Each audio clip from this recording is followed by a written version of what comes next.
In a previous video, we've talked about how to load the pantograph grids and the pantograph onto the quilting machine. Today I want to talk about just some of the basics of using a pantograph. The laser light is what we use to trace the line on the pantograph design.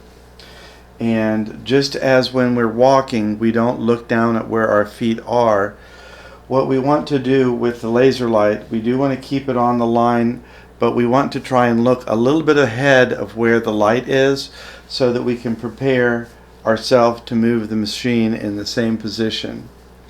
Another thing that is a little counterintuitive is that when we're on straight lines, we want to slow down a little bit because people tend to go fast on the straight lines and end up with hopping stitches. Another thing is, in the points, you want to kind of go in quickly and back out so that you don't have thread buildup in the center of these in and out points. I know that a lot of machines have stitch regulators on them and they have improved over the years, but there still is a tiny bit of a drag in between the actual movement of the machine and the follow-up of the stitch speed.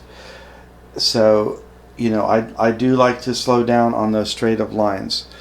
I also know that some people have machines that do not have stitch regulators. In fact, the machine I'm going to use today, I've turned the stitch regulator off because it actually runs a little bit quieter, I think. And I've done it for so many years, I'm just used to it. I have the laser light at my starting point here. The threads are already pulled up to the top and I'm ready to start. So I'm going to go ahead and sew the main design over. This particular design is called Zest by Patricia Ritter. Also, I've already done the bottom echo of the design, so I'm ready to do the main design point.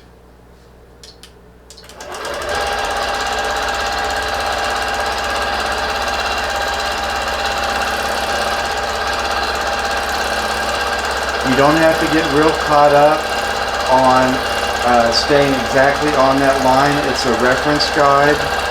You want to try and stay close, but if you're off a little bit, nobody's ever going to know. Once this quilt is off the machine, no one's ever going to see the original pattern of the panto. And as long as you're not wildly off the design, everything's going to work out just fine.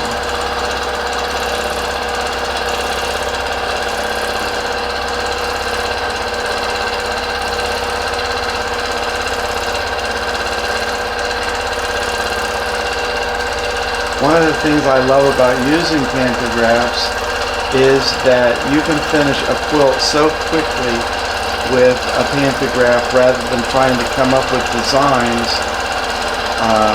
to do on every single space without getting caught into a corner. The pantograph just flows across from edge to edge, filling in the entire quilt beautifully.